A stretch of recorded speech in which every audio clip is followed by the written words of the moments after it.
le thème de ce soir, c'est le système du conditionnement. Alors, c'est un titre un peu étrange, le conditionnement et l'hypnose. Qu'est-ce que ces deux notions peuvent faire l'une avec l'autre? Alors d'abord, quelles sont les sources du travail qu'on va vous présenter ce soir?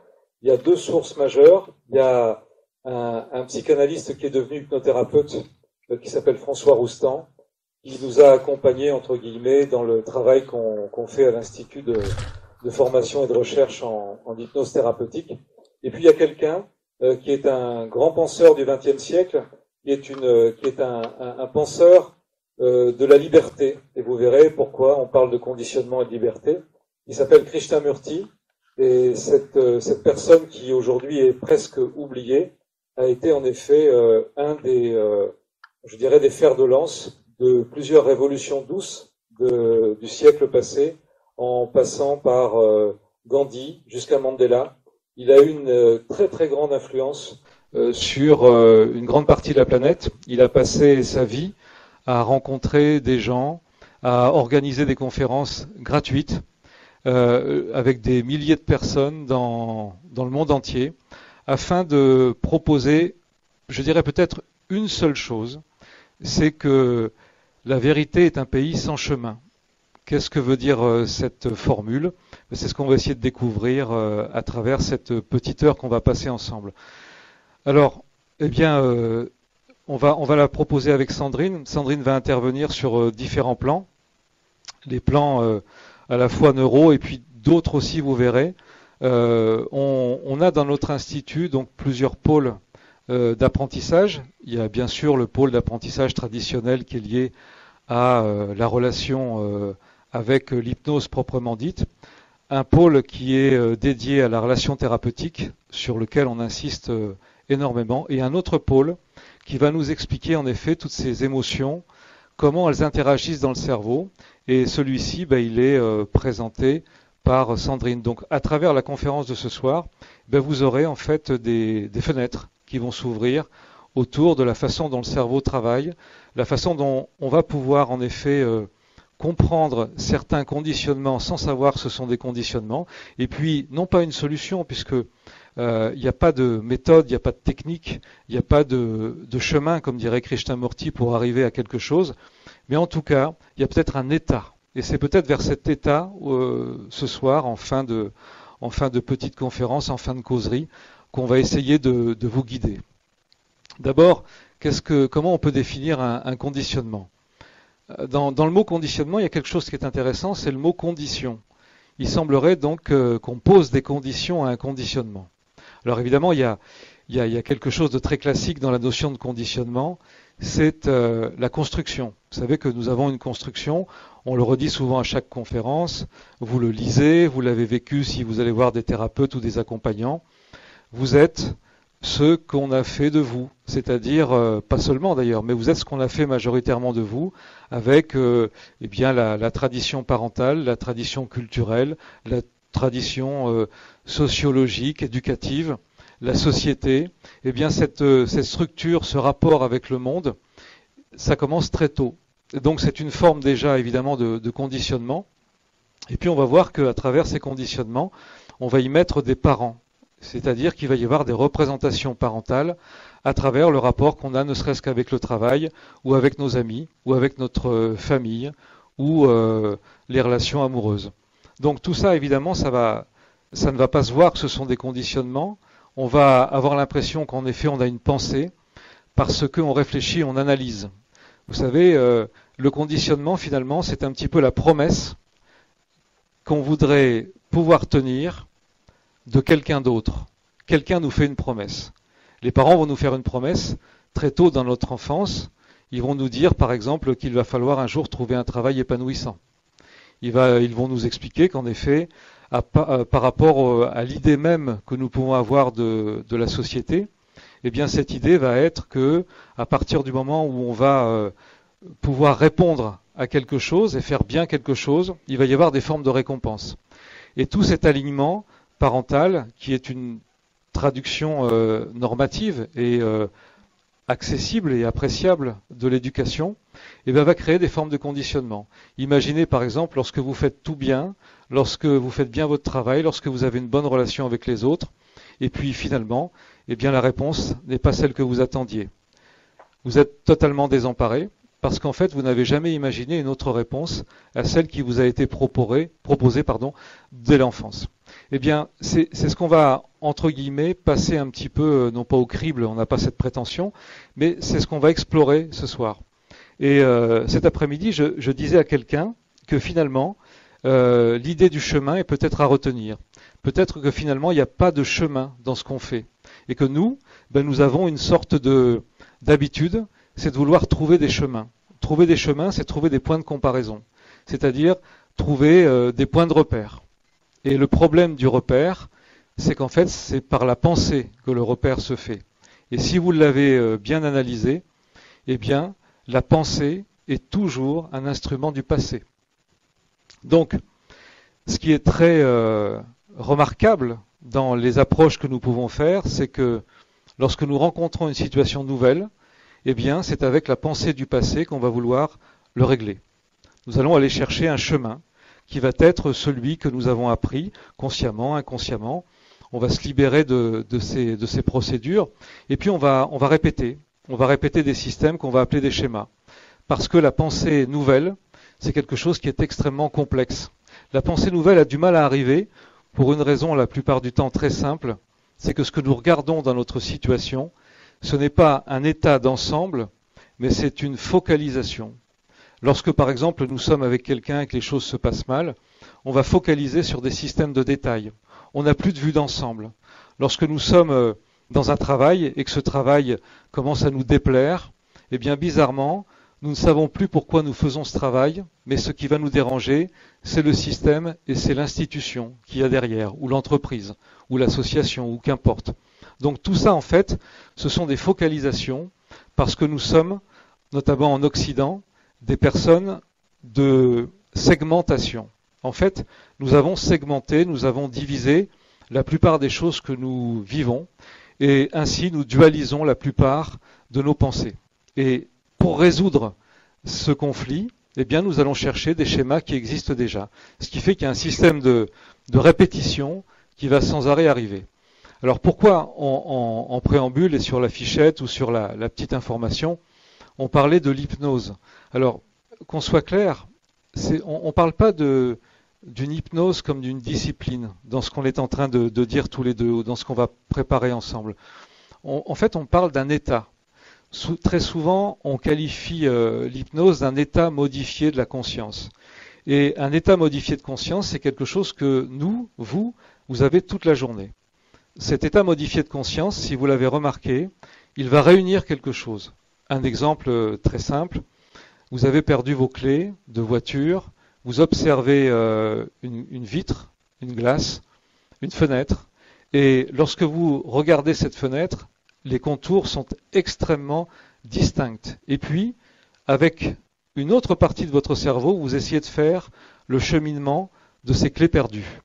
Alors vous commencez à avoir des choses très floues dans votre esprit, et puis ça commence à se préciser, mais étrangement, plus le chemin se précise, plus la fenêtre devient floue. Et lorsque vous trouvez vos clés, je les ai posées en fait dans la salle de bain à la place de la savonnette, eh bien la fenêtre est totalement floue, mais le chemin est extrêmement précis. En fait, vous avez pu relier à ce moment-là deux parties de votre cerveau qui, ensemble, ont trouvé une solution, sans pour autant que vous puissiez la dicter. L'information a déjà été enregistrée. Et la plupart des informations sont enregistrées. Ce qui fait que nous, comme nous avons une habitude de dualiser, eh bien en fait, nous avons du mal à réunir les deux parties. Et donc l'état hypnotique, mais qu'on pourrait appeler plus largement un état modifié de conscience encore une fois, ou encore une fois, un état de veille paradoxale, eh bien c'est notre capacité à voir l'ensemble des situations. Et le problème que nous avons avec la programmation, le programme, ou tout ce qui va être de l'ordre du conditionnement, eh bien c'est que nous avons des visions parcellaires de cela.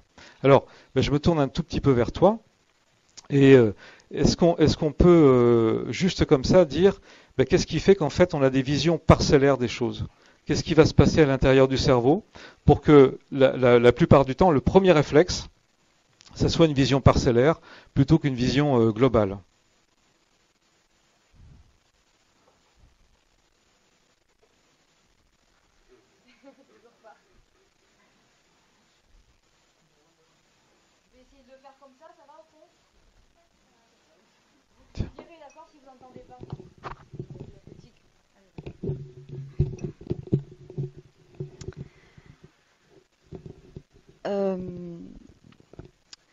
Avant de répondre à ta question, on va juste faire un petit topo sur comment ça peut fonctionner dans la physiologie, donc dans la normalité, dans le cas général du cerveau.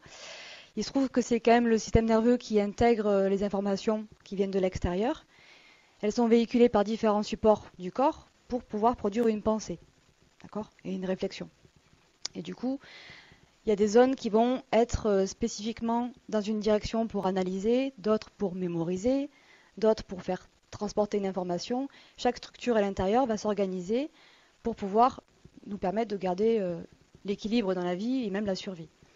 Dans le cadre de l'attention, l'apostrophe attention, souvent on va focaliser sur une notion parce que dès qu'une information arrive, que ce soit auditivement, visuellement, sensoriellement, peu importe, elle va aller véhiculer dans différents chemins neuronaux, donc via les neurones, et être intégrée par différentes régions.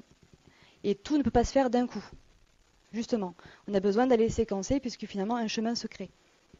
Avec différentes parties, on en parlera sûrement tout à l'heure, mais entre ce qu'on appelle l'amygdale, l'hypothalamus, le thalamus, tout est nommé pour pouvoir se repérer justement nous aussi quand on en parle dans ce cerveau.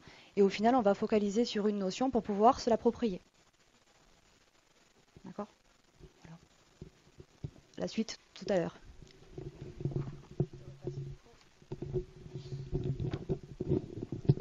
Oui, dans cette idée, en effet, vous l'avez compris, la focalisation vient en effet d'un système biologique du départ.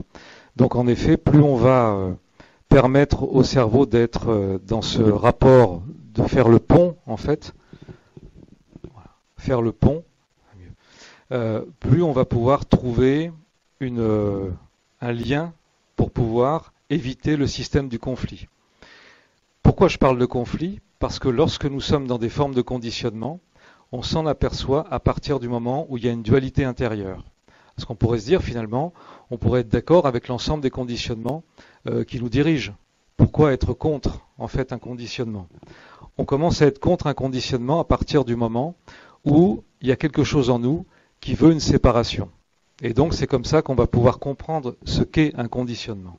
Par exemple, je reviens sur mon histoire de travail et de travail épanouissant. On l'a entendu, on l'a cherché. Qu'est-ce qu'on appelle un travail épanouissant ? Ce n'est pas uniquement un travail dans lequel il y aurait du sens sur un point de vue humain, par exemple. C'est aussi un travail dans lequel il y aurait des rapports avec les autres qui seraient des rapports d'équivalence, des rapports loyaux, des rapports d'honnêteté, etc., etc. Mais on sait bien qu'entre nous, le travail est la plupart du temps le creuset même où le pire de nous-mêmes peut être exprimé.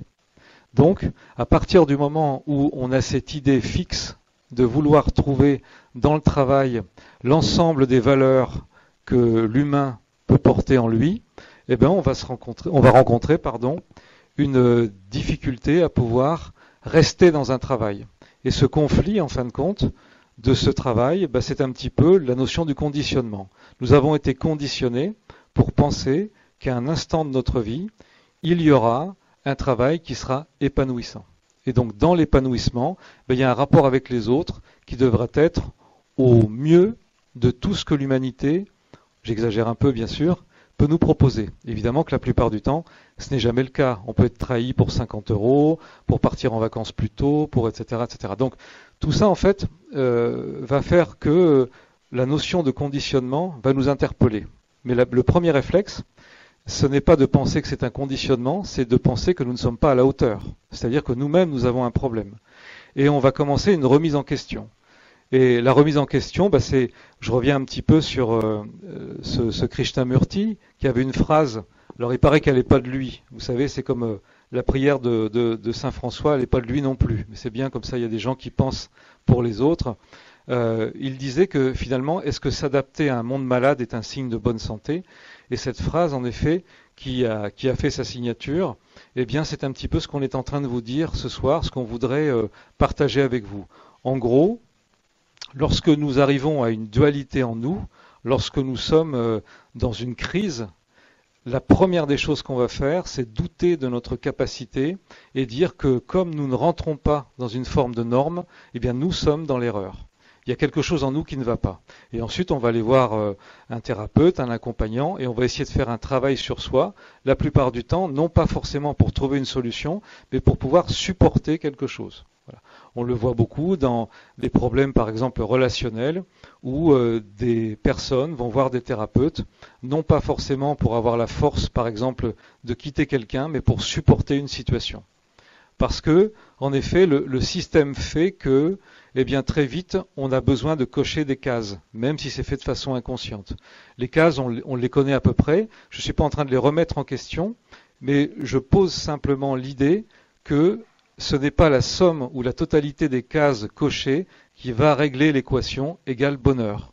C'est en effet un lien avec notre propre histoire et la façon dont nous-mêmes, chacun, nous allons décoder le système. En gros, les cases, vous les connaissez par cœur, ça passe par des études, l'achat d'un bien, des enfants, un travail, des vacances, etc., etc., un conjoint, enfin ce que vous voulez. Donc généralement, c'est une structure comme celle-là qui va arriver, et même si en tant que personne analytique, nous avons le sentiment que nous sommes en train de lutter contre ça ou qu'on l'a bien compris, il y a quand même une volonté en nous inconsciente d'appartenir à des formes de systèmes. Ça ne veut pas dire que les systèmes ne sont pas bons, ça ne veut pas dire qu'il ne faut pas rencontrer quelqu'un, pas acheter une maison, pas tout ça, etc.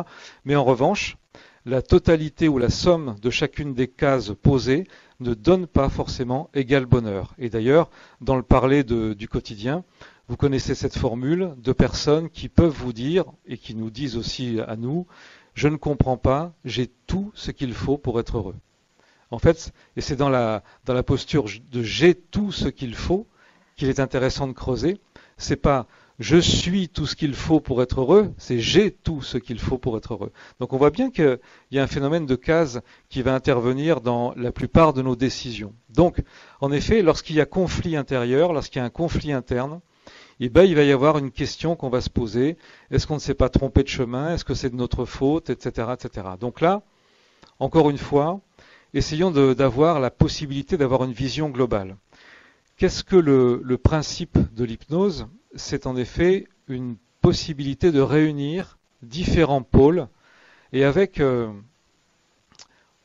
vais rester dans quelque chose qui peut faire sourire, avec un petit tour de magie, c'est symbolique ce que je suis en train de dire, qui est l'abstraction totale de la notion du comment.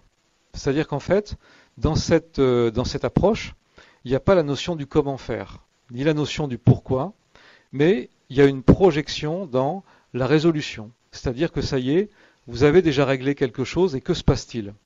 Et ce qui est assez intéressant dans cette attitude, dans cette posture, c'est que lorsque nous avons l'autorisation de penser que quelque chose est réglé, eh bien nous avons tout le processus de règlement, si je puis dire, qui intervient. Et on sait exactement que si quelque chose est réglé, par exemple, je reprends mon cas pour le travail, comment vous verriez-vous les choses? Eh bien, imaginons par exemple que moi, ce que j'aimerais, c'est être détaché de mon travail. Quand j'y vais, je fais mon travail, mais après, je ne suis plus dans une obsession du rapport avec les autres, etc. Comment allez-vous faire si ça y est, maintenant, c'est OK? Ce que je ferai, c'est que je ne ferai plus attention exactement à telle ou telle personne, je ne répondrai plus systématiquement à tel mail d'urgence. Donc en fait, la personne nous explique exactement comment elle va faire pour pouvoir se donner cette autorisation. Et en effet, une des spécificités du conditionnement, c'est que l'autorisation est kidnappée. Il n'y a plus d'autorisation dans le conditionnement. Il y a une forme d'obéissance inhérente à une pensée globale et sociétale qui va nous faire aller sur un chemin. Et encore une fois, tout le monde ne peut pas forcément emprunter ce type de chemin. Ce qui fait que le conflit qui va nous opposer à un état de fait, va nous faire réfléchir sur est-ce que finalement c'est plutôt par là ou plutôt par ici. Et là, on va se retrouver en effet dans des systèmes d'impasse la plupart du temps. Ces systèmes d'impasse sont liés aux structures qui nous ont permis d'être là où on en est aujourd'hui. Nous avons, on emploie souvent ce mot, mais nous avons des formes de croyances qui sont très fortes. Je sais qu'il est impossible de, on m'a toujours dit que, etc., etc. Et toutes ces croyances vont devenir des remparts, et ces remparts vont renforcer en fin de compte le système de conditionnement, puisque le conditionnement est né aussi à partir d'une multitude de croyances qui vont donner un point d'attache à celui ou celle qui va la valider, encore une fois de façon inconsciente, ça fait partie des structures de la famille ou de la société, etc., etc. Et on va se retrouver donc pieds et poings liés avec tout cela. Alors, dans ces phénomènes de pieds et poings liés, il y a deux notions qui vont arriver très fortes. Une notion qu'on va appeler la sidération et une notion qu'on va appeler la saturation. D'accord ? Sidération et saturation, ce sont deux niveaux, on va dire, de conditionnement qui sont très forts. La sidération, c'est un principe, puisque je parlais de l'hypnose tout à l'heure, c'est un principe qu'utilisent les hypnotiseurs de rue. Vous voyez le principe de la sidération. La sidération, c'est aller chercher dans le cerveau quelque chose qui n'a jamais existé. Par exemple, lorsque quelqu'un va nous dire quelque chose d'invraisemblable, à l'intérieur, ça va, pendant quelques petites millisecondes, s'arrêter de fonctionner, et à partir de cet instant-là, la phrase qui va être dite va rester ancrée dans nos mémoires. Je vous donne un exemple d'hypnotiseur de rue, par exemple, si vous allez un jour place du Capitole, il y en a de très bons, et c'est assez spectaculaire. Donc ils vont vous observer, vous les regardez, vous semblez un peu attiré par le phénomène, et puis soudain, la personne va vous appeler. Et puis elle va vous tendre la main. Voilà, allez, voilà. Et puis soudain, au lieu de prendre la main et de dire bonjour, très très vite, en fait, l'hypnotiseur de rue qui est doué va mettre la main comme ça et va souffler quelque chose ici. Elle va dire par exemple à Sandrine qu'il n'y a plus de B dans l'alphabet, vous imaginez ? Et que se passe-t-il à ce moment-là ?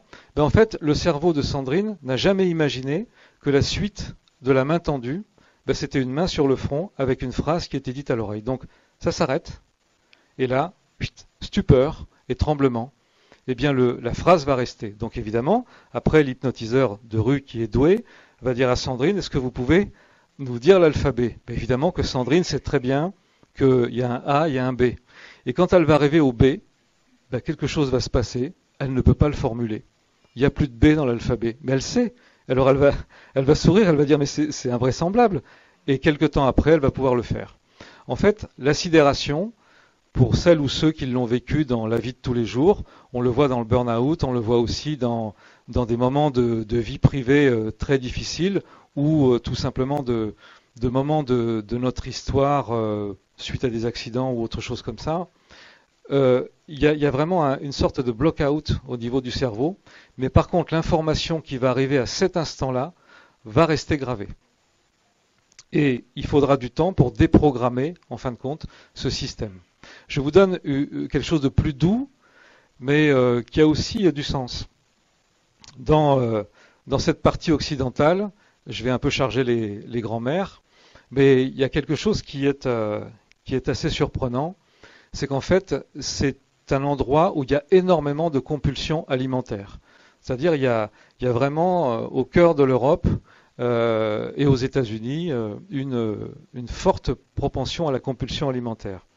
Et la compulsion alimentaire, on la regroupe, en fait, hors des cas très précis, bien sûr, d'anorexie ou de système boulimique qui viennent de l'enfance, mais globalement qui représentent une minorité dans l'ensemble des systèmes compulsifs alimentaires, mais globalement on les retrouve sous un autre chapitre.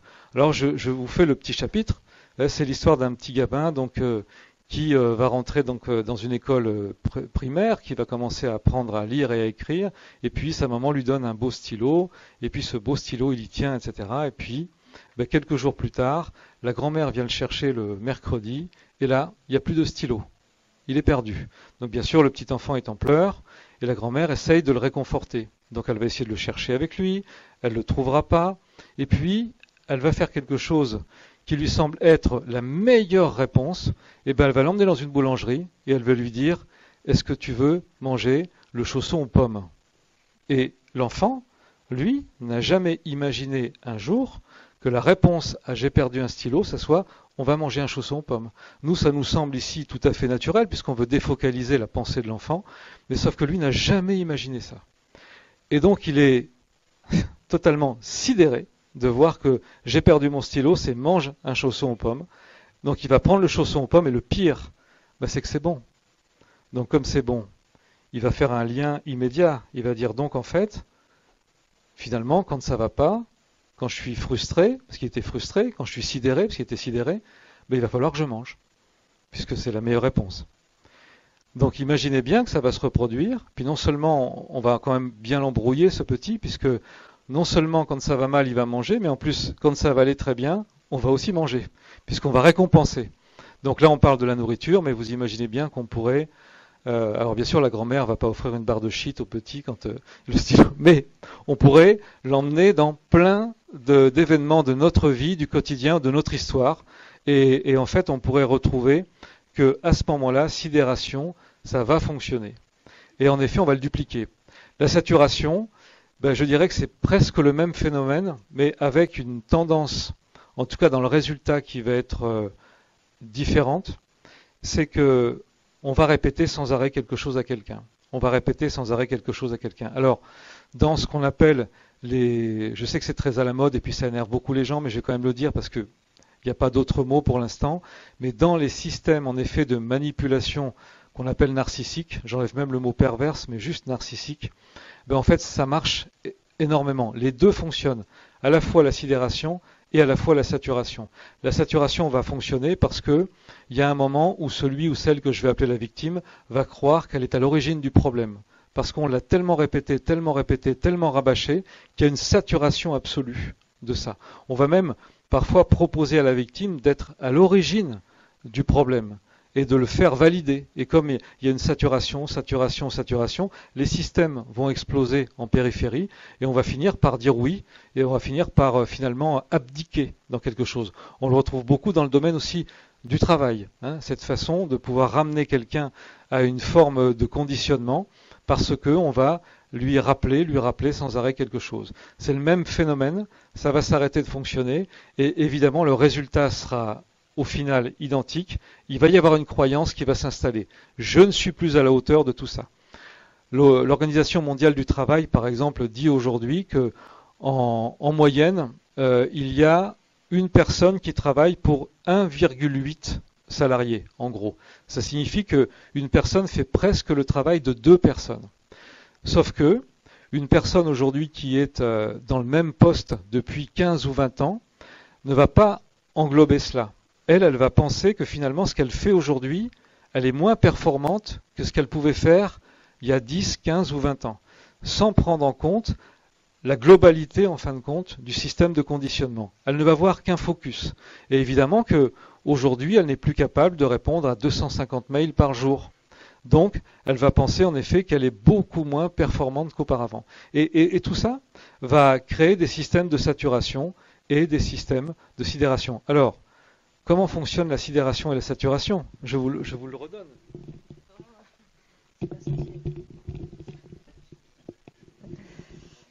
Allez, Janie c'est moi. On va revenir à ce qu'on disait tout à l'heure par rapport pour comprendre ce qui se passe dans notre cerveau, au niveau de la biologie même, qui va traduire ce qu'on va ressentir dans les émotions et dans la pensée.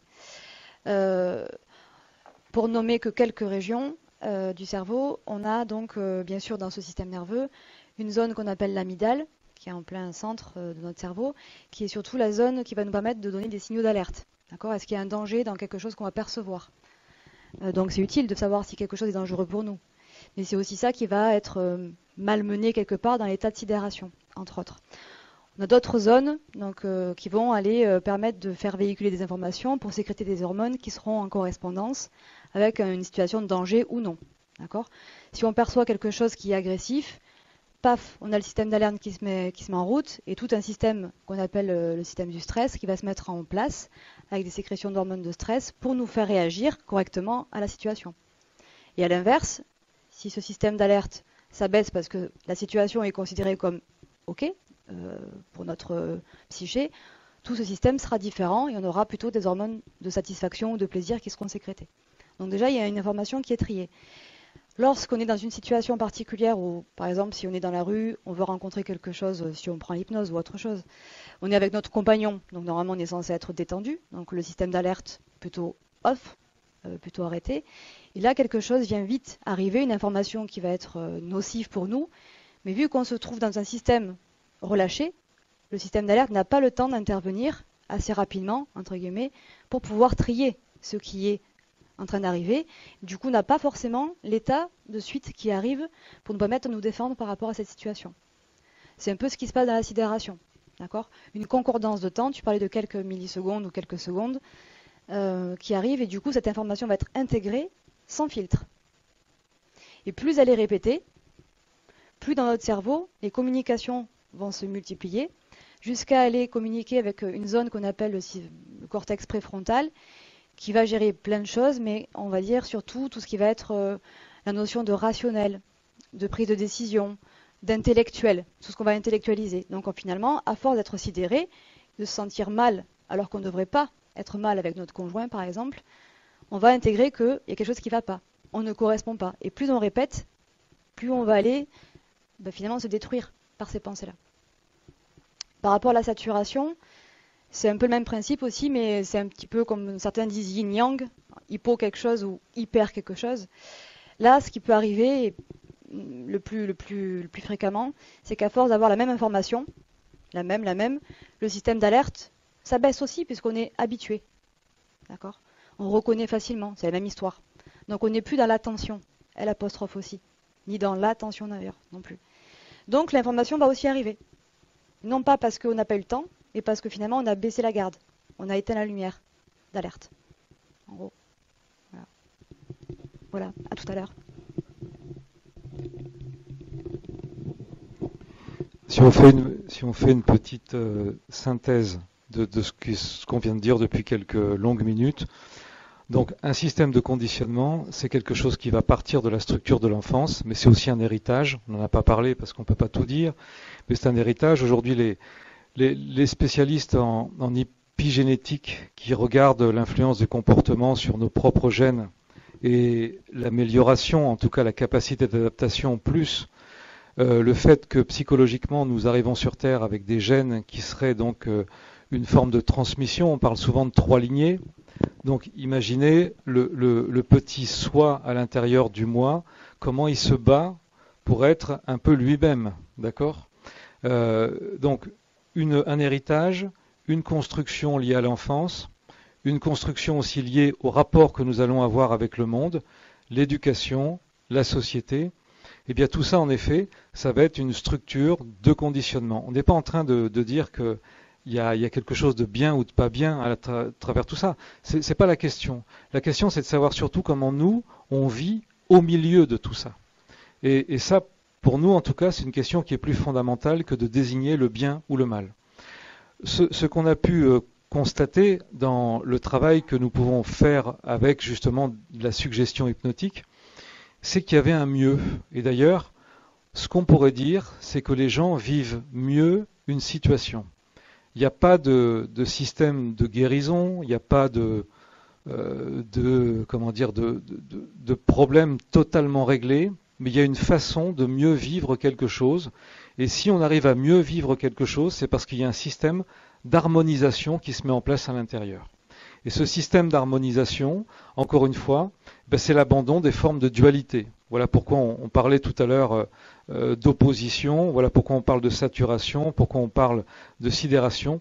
C'est parce que ce sont des phénomènes qui créent la dualité. Et si vous observez bien, on dit toujours dans cette partie de l'Occident, mais dans cette grande partie de l'Occident, le phénomène de la dualité est quasiment constant. Jusque dans les études, jusque dans la sexualité, la dénomination, etc. Donc on est toujours dans des formes d'opposition. Ce qui fait que dans la forme d'opposition, on a une vue qui est très parcellaire. Le travail qui est proposé donc par le biais d'un état modifié de conscience, c'est un travail qui va dépasser le côté parcellaire et qui va au contraire proposer des vues d'ensemble. Et très souvent, lorsque on collabore, on va dire, avec d'autres, la réaction est de dire « je n'avais pas vu cela comme cela ». Qu'est-ce que veut dire le « je n'avais pas vu cela comme cela » C'est une histoire d'éclairage. Si par exemple je prends ce magnifique objet et que je le tourne un petit peu, eh bien j'aurai une vue parcellaire de monsieur, parce que ça va éclairer une partie de lui. Mais en effet, je pourrais très bien penser que la vision de cette lumière sur ce monsieur représente la totalité de monsieur. Alors qu'en fait non, elle n'est qu'une vision parcellaire. Elle dépend à la fois de l'orientation que je mets de cette lumière et en même temps de l'endroit où je suis. Ce qui fait qu'en fait, à cause du conditionnement et à cause des conditions d'entrée dans nos vies, nous allons déterminer qu'à un moment donné, l'éclairage, la position où nous sommes, c'est la totalité de l'être, c'est-à-dire la totalité de l'autre, en permanence. Et donc, nous n'allons pas en rester là, bien évidemment, nous allons donner des formes définitives d'acception pour cette personne. Voilà, par exemple, si j'avais découvert qu'il était ironique, je dirais, il est toujours ironique. Parce que chaque fois, l'éclairage que je vais mettre, c'est finalement la croyance que j'ai dans la personne. Et je vais faire très attention que cet éclairage soit toujours en lien avec ma croyance. Parce que je ne veux pas, entre guillemets, de façon inconsciente, qu'il devienne autre chose. Pourquoi je ne veux pas qu'il devienne autre chose? Parce qu'il va falloir que je change, moi. C'est-à-dire que si jamais il devient quelqu'un d'autre, il va falloir que je me positionne un petit peu ailleurs et que je découvre une autre partie de lui et que l'éclairage, je le pousse un peu. Donc je vais avoir finalement plusieurs parties de cette personne. Ces parties vont m'obliger à voir autrement. Et là, il va falloir que je quitte une forme de conditionnement et que je me pose des questions. Et vous les connaissez, ces moments de la limite même du conditionnement où vous vous dites mais non, mais c'est pas possible, c'est pas comme ça. Et le c'est pas comme ça, le c'est pas possible, le on a toujours fait comme ça, toutes ces phrases, en fin de compte, ne correspondent qu'à une seule chose, une forme de condition. On n'est pas en train de dire que c'est pas bon ou que c'est bon. On est juste en train de dire que lorsqu'il y a un conflit lié à ça, lorsqu'il y a un rétrécissement, c'est peut-être qu'il y a quelque chose à aller chercher et à ouvrir, en fait. Si je reviens sur la pensée donc de cet Indien qu'on a cité tout à l'heure, qui a illuminé le XXe siècle, même si aujourd'hui il est porté disparu dans nos réflexions, eh bien, en fait, oui, c'était une sorte d'apôtre de cette vision globale, et c'était un apôtre de cette forme d'éclairage beaucoup plus ample. Et lui, bon, il n'y allait pas par quatre chemins, c'était un type assez dur. Et il disait que tous les systèmes qui vont d'une communauté à un parti politique, etc., c'était des formes d'enfermement. Bon, c'était sa vision à lui, c'était sa position, et c'est évidemment, comme dans tout apprentissage, eh bien, une façon de pouvoir s'adapter quelque chose à nous-mêmes. Voilà. Et si on en revient à notre petit principe de ce soir, eh bien oui, en effet, le travail que va faire par exemple un thérapeute quand il va recevoir quelqu'un, c'est de pouvoir peut-être avoir de multiples éclairages. Quels sont les éclairages multiples qu'il va avoir sur l'autre? Eh bien, justement, il va faire en sorte que le récit de la personne, je viens vous voir pour et parce que, avec toute une histoire, ne soit pas l'unique représentation qu'il va avoir du sujet en face de lui. Sinon, il y a une fermeture. Voilà. En fait, le sujet est beaucoup plus que le récit. Le sujet est beaucoup plus que la question. Le sujet est à éclairage multiple. Mais comment le thérapeute va-t-il faire pour que les éclairages puissent être multiples? Eh bien, il va lui-même essayer de disparaître, entre guillemets, c'est une façon symbolique de parler, c'est-à-dire qu'il va essayer de se nettoyer à l'intérieur pour pouvoir permettre à l'éclairage global de pouvoir exister. Et cet éclairage global, en fait, eh bien, le thérapeute qui n'est ni une personne aboutie, ni un philosophe de renom, ni un grand sage, c'est juste une personne qui va focaliser sur une seule chose pendant 45 minutes ou une heure, c'est la globalité de la personne. Et tout le reste, c'est-à-dire le fait qu'il soit en retard, bien que ça ne m'arrive jamais, le fait qu'il soit en retard, le fait que quelqu'un va attendre après, ou que le téléphone qui indique que la porte est en train de s'ouvrir n'arrête pas de sonner, tout ça n'a plus aucune importance. La seule chose qui va compter, c'est la globalité de l'être en face. Et évidemment, c'est une forme de déconditionnement. Parce que si je suis conditionné en tant que thérapeute, il va m'arriver beaucoup de choses. C'est-à-dire que je vais devoir répondre au téléphone. Je vais devoir accélérer une séance parce que je veux absolument que mon timing soit parfait pour la journée. Si je me suis disputé avec une personne le matin même, eh bien il y a quelque chose qui va transpirer de mon travail ou de mon approche. En fait, non. La position du thérapeute va être une position en effet où eh bien, ce qu'il va voir ne sera pas l'éléphant. Vous connaissez bien évidemment cette idée, ce vieux conte. Ça se passe dans un royaume très ancien où il n'y a que des aveugles. Et puis on a entendu parler d'un éléphant. Et puis un jour, il y a un aveugle qui vient et qui dit au roi des aveugles, Majesté, l'éléphant est là. Alors le roi dit, bon on y va tous là, parce que ça... Et vous allez me dire chacun ce que c'est que l'éléphant. Ok. Alors il y en a un qui revient et puis il dit l'éléphant c'est comme un tronc. Vraiment. Hein. L'éléphant c'est comme une feuille géante. L'éléphant c'est comme une liane, etc. etc. Qu'est-ce que ça nous dit? Ça nous dit que en fonction de l'éclairage, on va avoir en effet une forme de déterminisme par rapport à l'autre. Et pour que le thérapeute ne soit pas aveugle, c'est-à-dire qu'il ne prenne pas le sujet en face uniquement pour ce qu'il dit, il va falloir en effet qu'il mette des éclairages un peu partout. Et c'est une invitation finalement. Qu'est-ce qui fait qu'une entre guillemets une thérapie peut fonctionner? C'est pas la brillance du thérapeute, c'est pas la pertinence de la méthode ou de la technique. C'est avant tout, je ne dis pas que ça ne compte pas, mais c'est avant tout sa capacité à permettre à l'autre d'exister. C'est-à-dire d'avoir un endroit sacré dans lequel le sujet va pouvoir en effet mettre toute sa lumière sans être jugé. Et parce que l'endroit est sacré, eh bien quelque chose va se produire. Et vous le savez, si vous avez déjà été vous-même en thérapie ou si vous avez quelqu'un qui est déjà allé en thérapie, et si jamais on vous pose la question de ce qui a été dit, ou si vous posez la question de ce qui a été dit, vous allez ramener quelque chose d'extrêmement bref, sorti du contexte, qui n'a aucun intérêt. Alors qu'est-ce qu'il t'a dit? Il m'a dit qu'il faudrait que je travaille la confiance en moi. Rassure-moi, t'as payé combien pour ça? D'accord? Et c'est tout à fait normal, puisque ce n'est pas la révélation du thérapeute qui va faire en sorte que quelque chose se produise, c'est le cadre, l'environnement. Et pour le remettre dans notre petite causerie de ce soir, l'invitation elle est là. C'est pas on devient tous thérapeutes, c'est pas ça, parce qu'on n'a pas forcément envie d'être ça. Mais c'est comment sortir du modèle de conditionnement. Eh bien, une des façons, c'est en effet d'avoir une vision extrêmement large de la problématique et de faire tomber des formes de jugement qui vont à chaque fois rendre parcellaire tout ça. C'est ce qu'on va essayer de faire à travers peut-être une vision un petit peu neuve des choses. Alors, au début de la petite conférence, il y avait l'idée de comment avoir une pensée neuve. C'est très complexe puisque la pensée est déjà quelque chose qui vient du passé. Comment pouvons-nous faire tomber toutes les mémoires qui nous empêchent d'avoir une pensée neuve? Alors, par exemple, je vous repasse la parole, cher ami. Je ne dis pas que vous allez nous donner la solution, mais comment, par exemple, comment on peut contourner cet îlot de pensée qui vient du passé pour pouvoir se donner l'autorisation de quelque chose qui serait un petit peu neuf dans la vision qu'on aurait.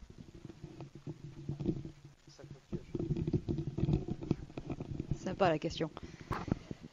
Bien sûr que ce ne sera pas une réponse, d'accord? Ce sont des propositions de réflexion. Et surtout en se basant sur ce qui se passe dans le cerveau, de ce que je sais, de ce que l'on sait. D'accord? Si quelqu'un savait tout dans ce monde, ça se saurait encore une fois. Disons que pour reprendre ce que disait Pascal, et aussi ce qui se passe donc dans ce cerveau, avec la zone de la mémoire, la zone qui va prévoir, la zone qui classe le danger du pas danger, la zone qui va plutôt favoriser la sécrétion d'hormones, etc. etc. Si la pensée fait partie du passé, c'est qu'il y a eu expérience. Donc il y a eu rencontre, qui a créé dans notre carte du monde cérébral une notion. À force de répéter certaines choses, ça devient effectivement donc un conditionnement par exemple. Et finalement pour créer, donc c'est de la nouveauté, il va falloir rencontrer une nouveauté. Donc finalement, c'est une invitation à une autre expérience. Donc finalement, peut-être ça serait un pas de plus vers le chemin que tu dis qui n'existe pas.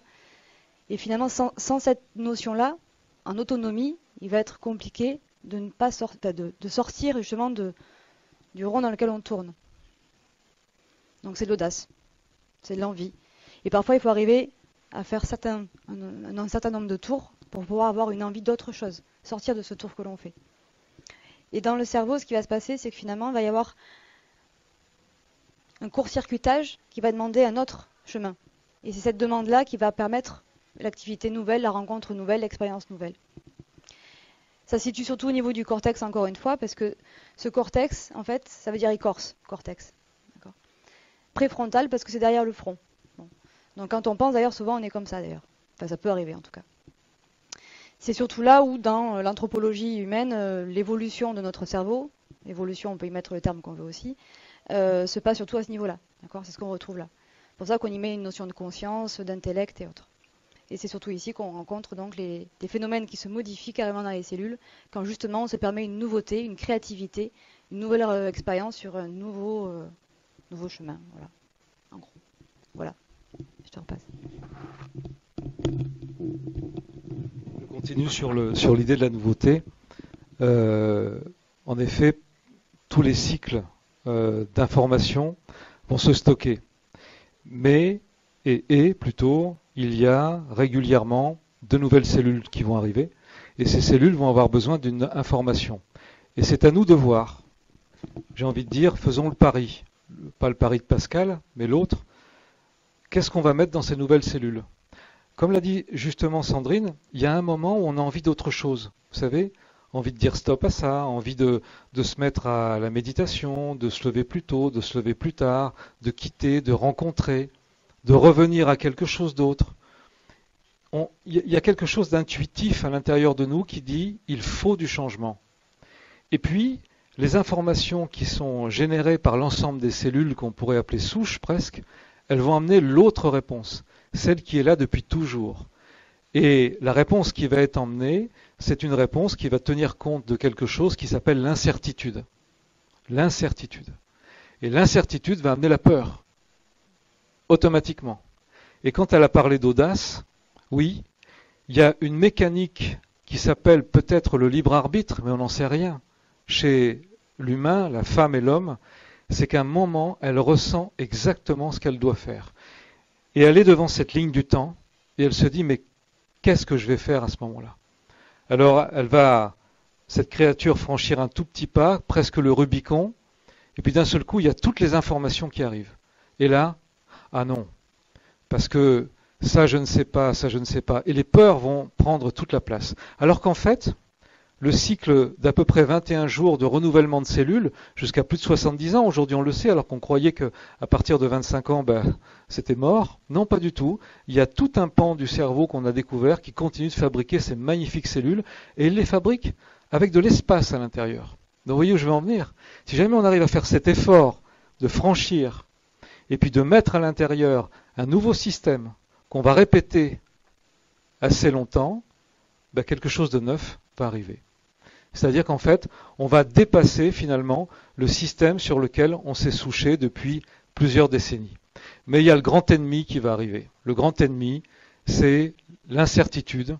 Et puis, c'est cette forme de souplesse dorsale qu'on déteste, c'est-à-dire qu'en fait, les choses qui sont insécures. Vous savez que, encore une fois, depuis qu'on est arrivé, depuis notre toute petite enfance, on les explique que les choses doivent durer. D'accord ? On doit trouver un boulot pour toute la vie, quasiment, entre guillemets. On doit trouver un compagnon pour toute la vie. On doit avoir une maison qui dure, on doit avoir ceci. Et en fait, on est dans cette espèce d'idée que quelque chose est permanent et constant. Mais en fait, on s'aperçoit de quoi, malheureusement ? Que parfois nos parents partent plus tôt que prévu, que parfois nos enfants nous quittent, que parfois la personne sur laquelle on avait tout misé disparaît ou meurt, que la belle maison qu'on avait construite, finalement, il y a une faille énorme. Et en fait, on s'aperçoit qu'il n'y a quasiment rien de constant, que tout est en évolution parfaite, c'est-à-dire que tout est vie, que tout bouge sans arrêt. Et là, en fait, ça va être très difficile pour nous, parce qu'on va vouloir se rattacher immédiatement à quelque chose de constant, quelque chose qui va durer. Et on va retrouver l'ancien système, et on va refaire la même chose, en fait. Alors que là, il y a un petit interstice qui nous dit, et si toutefois, on commençait par changer quelque chose? Et si on prenait le risque? Et si on était dans l'audace? Alors évidemment, et c'est tout à fait normal, la plupart d'entre nous, nous avons peur de nous tromper. Donc, on va analyser et on va essayer de donner une réponse comme un peu dans un dessin animé. Vous savez, ces vieux modèles d'ordinateur font du bruit, puis après, clac, il y a un truc qui sort, un rouleau, et quand on lit le rouleau, ça y est, c'est exactement ça, c'est juste et parfait. Dans la vie, c'est pas tout à fait pareil. On a longtemps cru que dans le cerveau, il y avait une magnifique machine analytique qui donnait une information extrêmement précise. Et puis, eh bien, la fonctionnalité des appareils pour mesurer tout ça évoluant, on découvre qu'en fait, c'est pas tout à fait la même mécanique. Peut-être qu'on dira autre chose dans 10 ou 15 ans. En tout cas, aujourd'hui, on dit, en fait, le processus du cerveau avec lequel vous travaillez, avec lequel vous fiez, c'est juste un continuum, un flux d'informations. Ce n'est pas une magnifique machine à organiser quelque chose. Et on revient à l'éclairage. C'est-à-dire qu'en fait, au moment où on va prendre une décision, c'est parce que le système a pu analyser au mieux quelque chose, en fonction de toutes les informations que vous avez, de la personne que vous êtes, de l'endroit où vous voulez aller, si je puis dire, et puis de ce que vous ressentez. Et donc vous prenez une décision. Évidemment qu'après, vous pouvez vous dire, j'aurais dû faire autrement. Mais c'était juste impossible à cet instant-là. Et si vous avez choisi A comme porte de sortie, et que vous avez eu le choix entre A, B, C et D, que vous êtes revenu 30 fois sur B, sur C, sur D, et que vous finissez par A, c'est parce que vous ne pouvez faire autrement que choisir A à cet instant-là. Ça veut dire aussi que la prochaine fois, vous pouvez prendre B. Okay, mais que l'expérience que nous allons faire de nos choix ne peut être qu'une sorte d'expérience unique. Et qu'à chaque fois, on va rectifier, on va corriger. Mais encore une fois, corriger avec quoi? Si on recorrige avec tout le système de conditionnement du passé, eh bien, on ne pourra rien faire de plus que réitérer sans arrêt la même chose. Alors oui, la peur, c'est la grande compagne, on va dire, du conditionnement. Parce que dans le conditionnement, il y a aussi une volonté, vous savez, vous vous rappelez de cette pyramide de Maslow, hein, ce monsieur grand sociologue dont on ne se rappelle plus que sa pyramide aujourd'hui, il nous explique bien tout ça. Et il nous dit qu'à un moment, dans la pyramide, à la 3e marche, on a un besoin d'inclusion. C'est-à-dire qu'on a besoin de faire partie de quelque chose. Et c'est un besoin inconscient. Voilà. Une fois qu'on a pu régler à peu près les 2 premières marches sur le système de sécurité, sur le système de préservation, un toit, manger, se soigner, qu'on commence à avoir la notion du besoin d'amour à donner et à recevoir, il y a une autre marche qui se met en place, et c'est le besoin de faire partie de quelque chose. Voilà. Et comment faire partie de quelque chose alors qu'en fait, on est en train de se dire que c'est peut-être des formes de conditionnement. Imaginez la dualité inconsciente qui se joue en nous. C'est-à-dire qu'en fait, on va tout faire pour ne pas ressembler aux autres, mais finalement, on va quand même avoir une problématique, c'est de se sentir exclu si on n'a pas le même chemin. C'est pour ça que tout à l'heure, on disait finalement, il n'y a peut-être pas de chemin. La vérité est peut-être en effet un pays sans chemin. Donc imaginez la bagarre interne qu'il y a dans pratiquement chacun de nous, à vouloir être totalement différent, mais finalement, à aussi avoir la peur de ne pas faire partie de cette magnifique ensemble. Donc, cette dualité, elle est permanente. Évidemment qu'elle n'est pas forcément dite de façon consciente. D'ailleurs, certains d'entre nous l'affirment et l'affichent, et ils ont bien raison. Moi, je suis différent. Moi, je suis différente. Voilà. Mais c'est une façon aussi de faire partie parfois de la grande communauté de ceux qui sont différents. D'accord ? Rappelez-vous, pour ceux qui ont fait l'expérience, par exemple, des cigarettes quand on a 13-14 ans, en fait, c'est ce qui se produit. D'accord ? On commence par fumer une cigarette, on est ado, on est un petit peu rebelle, mais bizarrement, on fait comme les autres. Déjà, la question, c'est de se dire, mais qu'est-ce que fait le rebelle s'il fait comme tout le monde ? C'est plus tout à fait un rebelle. Il y a 11 millions de fumeurs en France. Donc, être fumeur, c'est pas un acte de rébellion, c'est plutôt un acte, comme on dit aujourd'hui, de mouton, finalement.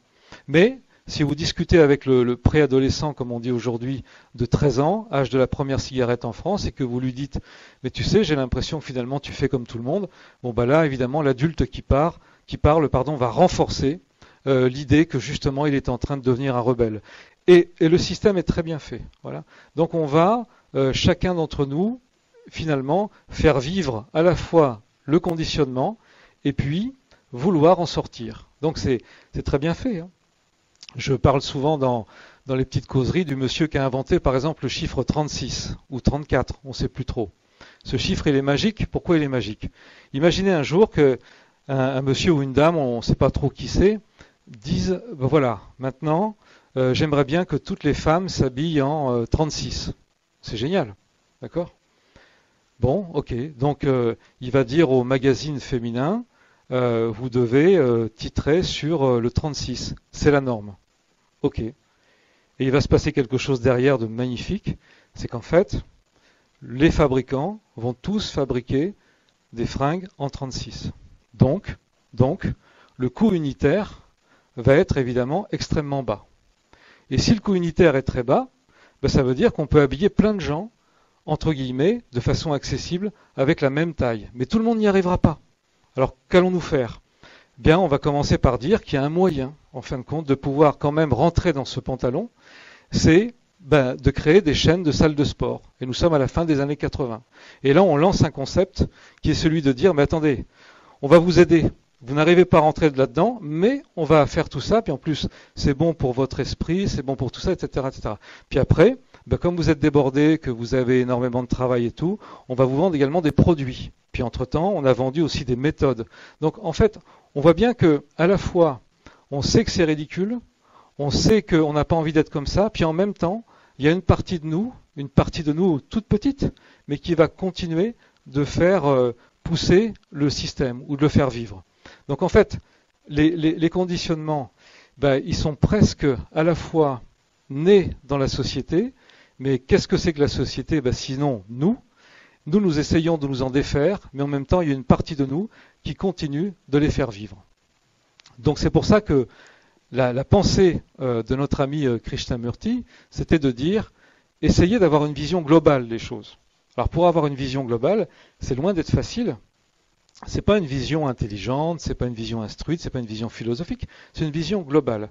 Essayez de regarder et d'avoir une autre position que celle d'être absorbé par quelque chose.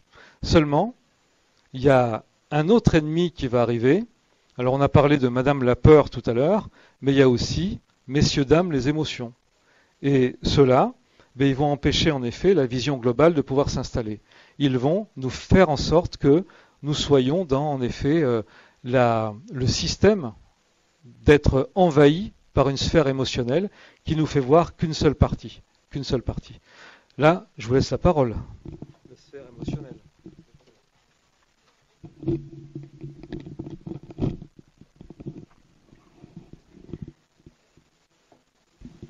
Alors, encore une fois, c'est pas pour dire bien ou moins bien, mais ces émotions, quand même, c'est bien aussi, quand même. Non, dans le sens où c'est grâce à elles qu'on va vouloir modifier quelque chose, c'est grâce à elles qu'on va prendre conscience peut-être, ou qu'on va ressentir qu'il se passe quelque chose qui n'est peut-être pas en cohérence avec notre équilibre, ni interne ni externe. Donc, ce sont des informations, quelque part.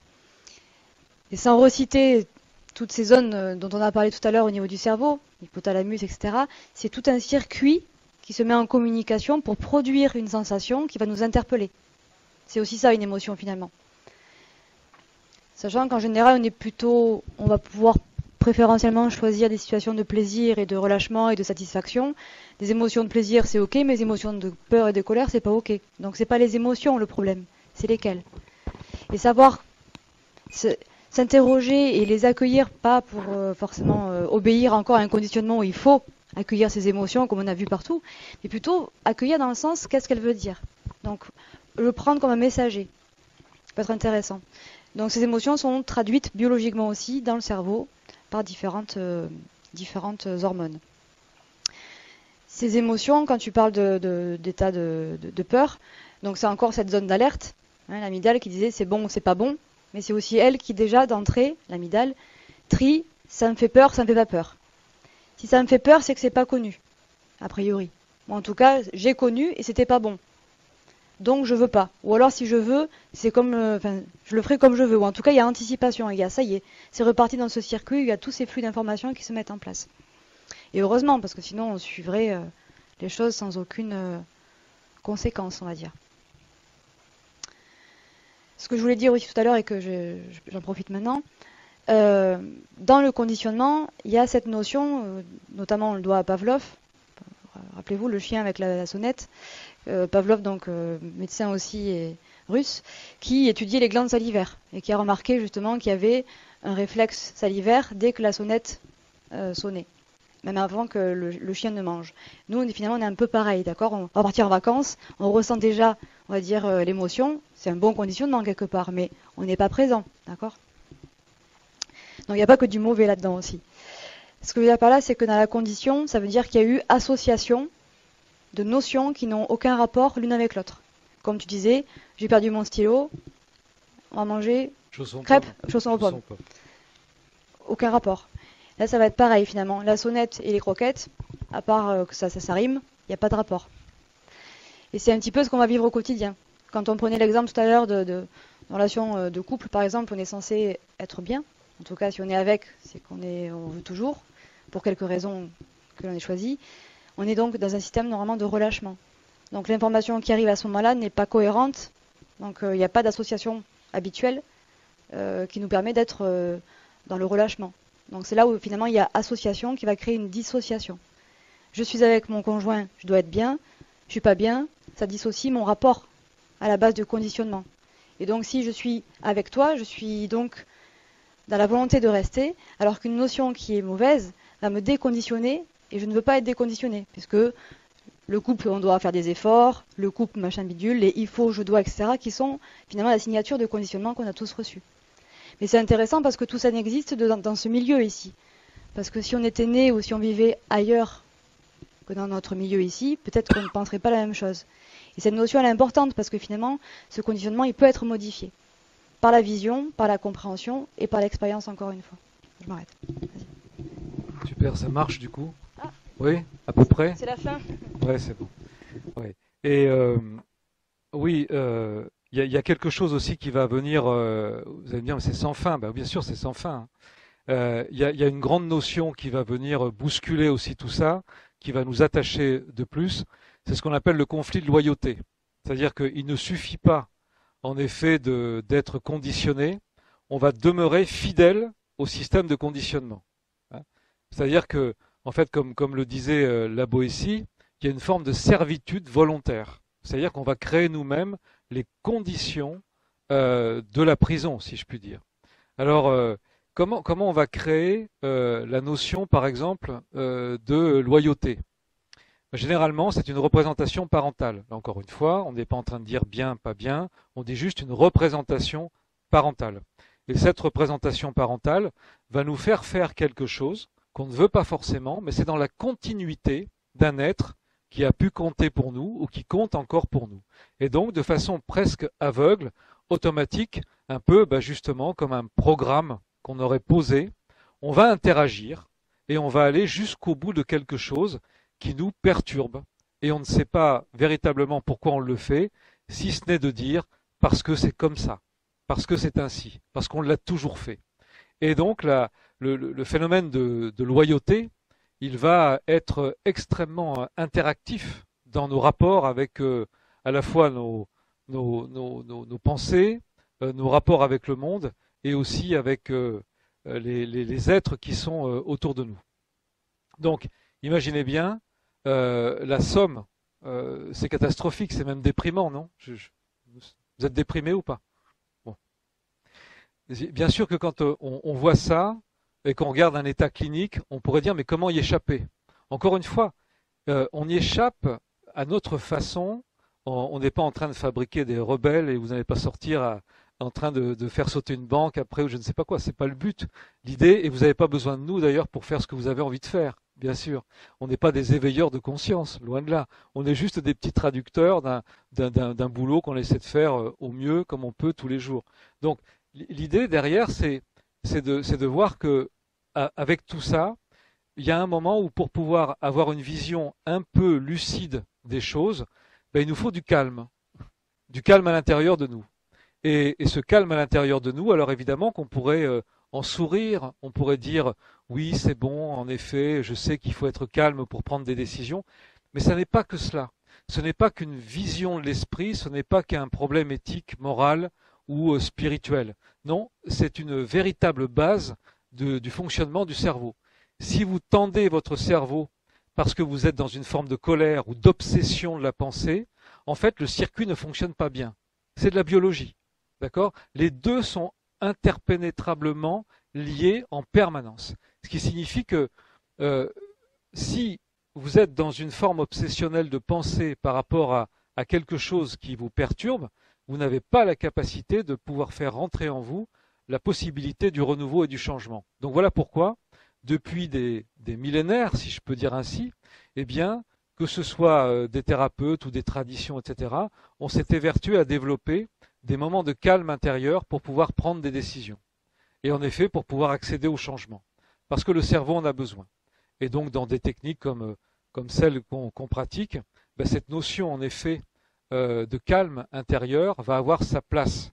Même si la personne peut être dérangée par du bruit, par des pensées. D'ailleurs, on explique bien au départ que le but n'est pas de se concentrer sur quelque chose, mais de laisser venir toutes les pensées, parce qu'elles ont une place, ces pensées.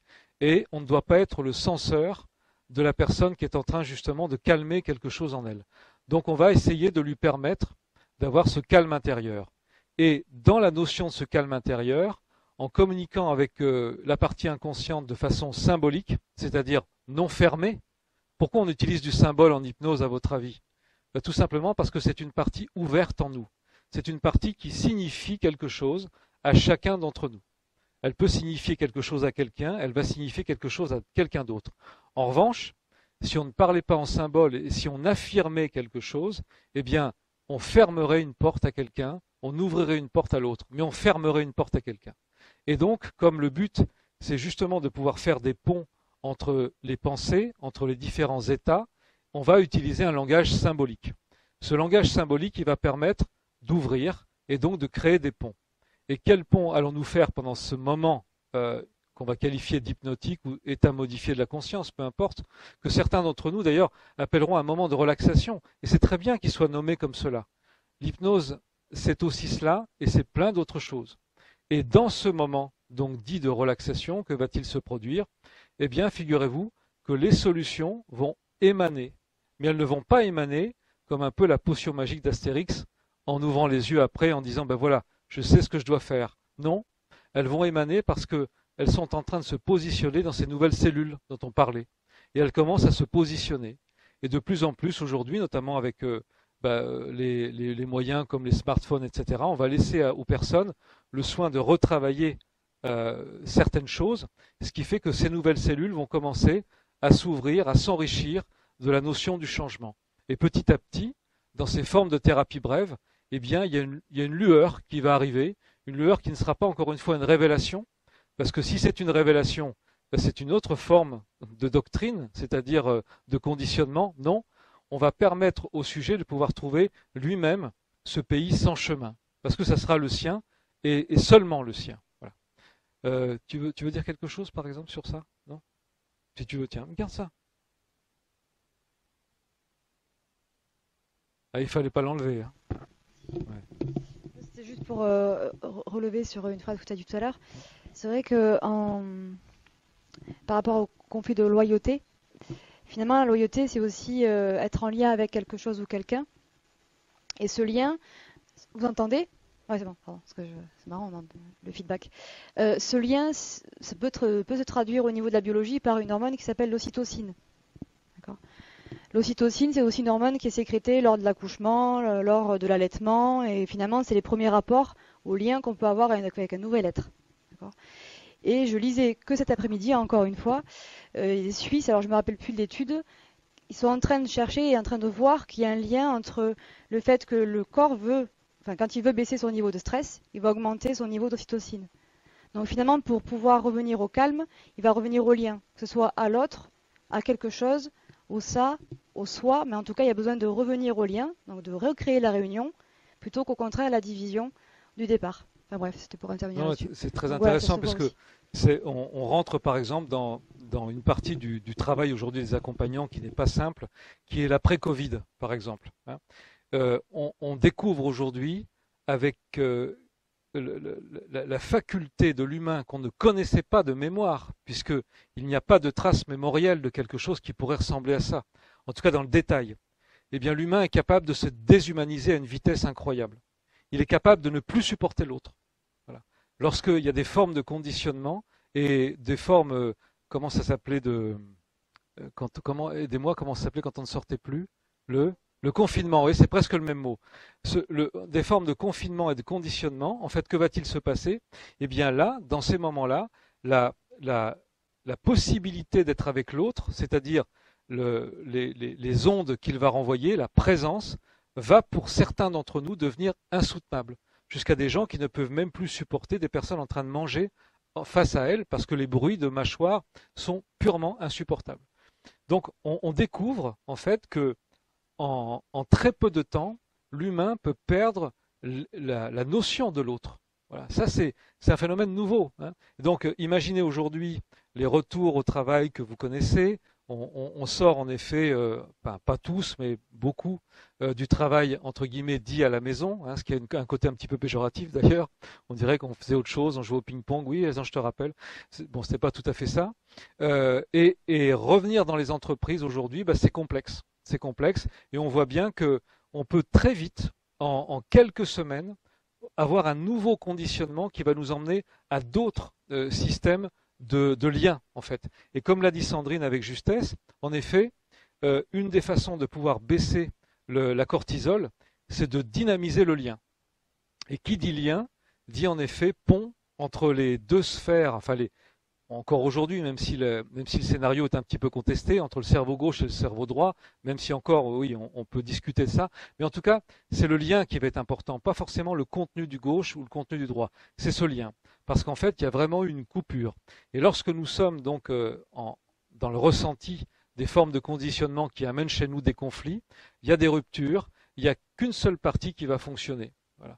Alors ça peut être une partie droite, hyper spontanée, où on va beaucoup parler, on va faire des gestes, etc., etc.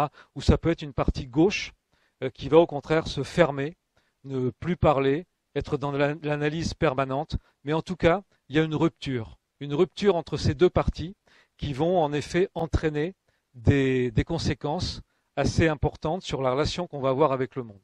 Donc en effet, une des possibilités, et c'est là où on voulait en venir, et ça paraît incroyablement simple, mais vous savez que dans notre métier de thérapeute, le plus difficile, ce n'est pas de trouver une solution. Le plus difficile, ce n'est pas d'appliquer une méthode, une technique. Non, c'est de faire comprendre à la personne en face de nous que c'est plus simple qu'il n'y paraît. Parce que il faut que la solution soit proportionnelle à la souffrance. En clair, c'est plus j'ai souffert, plus la solution doit être complexe. Parce que si jamais c'était aussi simple que ça, il y a très longtemps que je l'aurais trouvé. Okay. Donc, nous, l'idée de la solution, en fait, oui, c'est vrai, c'est du lien. C'est le lien. Alors, c'est pas forcément le lien, vous l'avez compris, hein, on va sortir, etc., etc. Mais c'est la notion de l'autre, c'est-à-dire se retrouver l'altérité, c'est-à-dire l'altruisme, dans un grand mot. Alors, on n'est pas en train de faire le boulot de Mathieu Ricard, c'est pas ça du tout l'idée, on n'a pas du tout les compétences, ni le charisme, ni l'histoire. Non, c'est juste de dire que tout ce qu'on nous raconte parfois sur justement la nécessité de l'autre, même si, pardon, mais il nous saoule aussi l'autre, hein, toute la nécessité sur le fait de partager quelque chose, toute la nécessité sur l'idée de vivre, non pas dans des formes communautaires, mais de venir dans des endroits, de ressentir la présence de l'autre, et bien en fait, c'est une forme de guérison. C'est une forme de guérison. Et même les grands penseurs qui choisissent les ermitages, par exemple, et qui décident de s'éloigner, je pense à des moines bénédictins, je pense aux chartreux, par exemple, mais que font des chartreux du matin jusqu'au soir? Mais ils pensent à l'humanité. C'est-à-dire qu'en fait, dans leur esprit, dans leur cerveau, ils ne vont faire que penser au système de l'humanité en permanence. Alors évidemment, il y a aussi de vrais ermites qui ne veulent plus entendre parler des gens et qui vont se mettre dans une grotte et ne plus vouloir... comment? ils font du lien avec eux. Mais la notion du lien, en effet, elle est étonnante. Et aujourd'hui encore, ben, c'est une des rares capacités de survie de cette humanité, qui s'est déshumanisée, qui a oublié un petit peu l'autre, qui est en confrontation, qui est en dualité, et qui voit en effet qu'une partie à chaque fois de l'histoire même du système, si je puis dire. Alors, quand on parle du système, rassurez-vous, on a bientôt terminé. Il fait chaud, vous êtes arrivés à l'heure, on a commencé en retard, pardon. Quand on parle de tout ça, c'est pas un discours politique, pas du tout. Je mets beaucoup de bémols dans notre travail. Pourquoi? Parce que souvent, on a des personnes qui le lendemain nous disent des choses. Alors ils nous envoient des messages, je parle pas de vous, mais des gens qui ont pu regarder sur Internet et tout. Il faut regarder les choses dans la globalité. Donc le travail que nous faisons n'est pas un travail politique, c'est pas non plus un travail de remplacement de la pensée, c'est juste une expérience de notre quotidien avec, je dirais, en ligne de mire ou en accompagnement des personnes qui sont à l'origine de la fondation de notre envie de pouvoir travailler. En l'occurrence, les deux qu'on vous a cités au tout début. Donc, chez nous, pas de volonté de faire des disciples, c'est pas ça du tout, mais c'est juste de dire, mais c'est quand même incroyablement simple finalement, l'idée, c'est de pouvoir de temps en temps recréer du lien. Et c'est à partir du moment où on recrée du lien qu'on va pouvoir en effet défocaliser sur quoi? Ben, on ne l'a pas dit, mais c'était en filigrane. Sur quoi on va défocaliser? Sur le conditionnement. Ben, sur moi, en fait. À quoi je passe tout mon temps finalement? Ben, c'est à parler de moi, à penser moi, mon rapport au monde, mon rapport avec mon compagnon, ma compagne, mon rapport avec moi-même. Donc en fait, le moi, il est là en permanence, il est toujours là. Ce qui fait que le conditionnement, il se régale du moi, parce que c'est comme ça que, en fait, il arrive à vivre et à survivre. Et peut-être qu'une des possibilités, en tout cas une des réponses aux formes de conditionnement, c'est de réintroduire la notion de l'altérité, de l'autre, avec ce que nous sommes, avec les limites. Vous savez, je dis souvent en rigolant, moi j'aurais bien aimé être là parce que je trouve qu'il y a une question, en tout cas on n'a pas posé la question à quelqu'un, et je pense que ça aurait pu changer l'humanité. Vous savez, il y a un monsieur qui était né en zéro de lui-même et qui a dit une très belle phrase à un moment donné. C'est pas une histoire de religion, c'est une histoire de phrase, d'accord? Vous me le pardonnerez. Il a dit, aimez-vous les uns les autres, et il a surtout rajouté derrière, comme je vous ai aimé. Et il n'y en a pas un qui a été lui demander ce que ça voulait dire, le comme je vous ai aimé. C'est là que la phrase allait. Si jamais on avait pu savoir ce que ça voulait dire, ce petit bout de phrase, peut-être qu'on souffrirait moins. Parce que vous voyez, vivre dans l'altruiste, vivre dans l'autre, vivre dans des formes de fraternité, ça n'est pas non plus tout accepter de l'autre. Voilà pourquoi on le rejette la plupart du temps. C'est parce que justement, on voudrait être des saints, c'est-à-dire on voudrait tout accepter de l'autre, vivre complètement avec, qu'il nous fait du mal, oui, mais c'est pas grave, je te pardonne, etc., etc. Et du coup, à un moment donné, on supporte plus ça et on casse, on rompt, on quitte et on est en colère. Et quand on est en colère, on déteste ça. Et cette colère que nous détestons, eh bien, en fait, elle va nous éloigner de l'autre. En fait, moi, j'aurais aimé comprendre ce que voulait dire cette petite phrase, parce que peut-être, comme les Grecs nous l'ont proposé, il y a plein de mots qui signifient l'amour. Et c'est peut-être pas cet amour inconditionnel. C'est une proposition que nous faisons, c'est pas une révélation ni une vérité. C'est peut-être pas un amour inconditionnel. C'est peut-être simplement la notion de l'humain. C'est-à-dire, peut-être de considérer l'autre comme un humain. Rien que cela déjà. Rien que ça déjà, ça permet de réintégrer la notion du lien. Voilà. Et c'est pas tout faire pour l'autre, parce que vous connaissez la formule, hein, j'ai tout fait pour lui. Entendez bien, j'ai tout fait. J'ai tout fait. Et oui, j'ai tout fait, n'est-ce pas? Alors, oui, c'est cette idée justement de ne pas tout faire pour pas étouffer. Hein, et on étouffe aussi l'autre quand on fait tout pour lui ou pour elle. Ça aussi, cette notion, il faut se la garder. Donc, si on pouvait un petit peu résumer, alors je fais gaffe parce que on a une école avec Sandrine, et puis là, on a demandé à ceux qui ont eu la gentillesse de vouloir être nos élèves cette année, on leur a dit, bon, qu'est-ce qui ne va pas dans la formation? Et puis il y a quelqu'un qui a dit, en fait, c'est super, mais lui, il l'empêche tout le temps de parler. Alors, ce soir, vous en avez encore le résultat. Finalement, j'ai parlé beaucoup plus que Sandrine. Bon, c'était un petit peu voulu quand même. Mais juste pour faire un petit peu tu reprends la parole après? Ouais. C'était pas prévu, ça. Je plaisante. Ouais.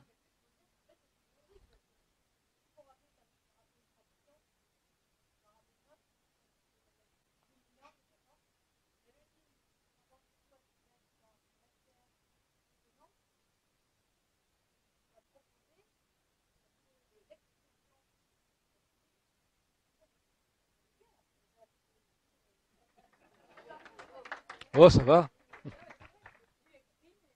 Oui, oui, ben voilà. Bon, c'est pas facile de s'en sortir maintenant.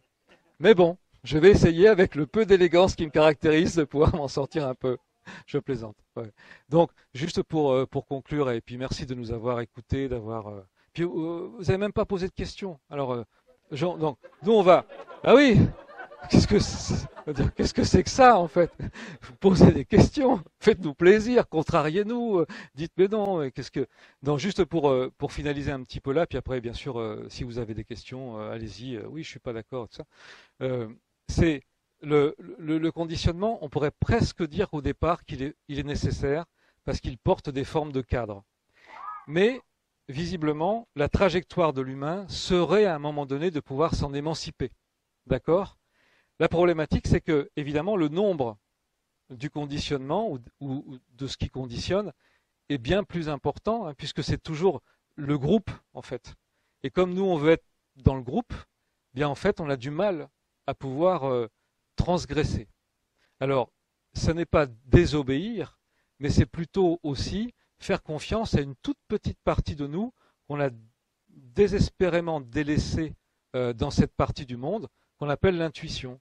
L'intuition n'est pas un phénomène ésotérique, c'est l'ensemble des informations enregistrées par la partie inconsciente depuis notre naissance. Et certains disent même avant. Moi, on va juste rester déjà à la naissance.